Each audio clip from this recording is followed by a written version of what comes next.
One day, while driving around with my family, the kids looked out the window and pointed at a house that had overgrown grass and looked pretty dated. We saw someone come out, and we asked them if they were looking to sell. The lady looked at us and started to cry. We pulled over and asked her what was going on. We are sorry she's crying. Come to find out, her husband passed away a year earlier, and she couldn't keep up with the maintenance and was facing foreclosure. We told her not to worry. We will do everything in our power to make sure we come up with a solution.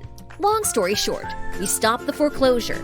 She was able to downgrade to a smaller home and got access to the equity in the home that she almost lost to the bank. From that day on, we figured that this was our calling. To see this lady come from crying to smiling 30 days later in her new home was the best feeling in the world. This is why we do what we do, and we feel that we have the superpowers to help homeowners that are facing trouble with their homes.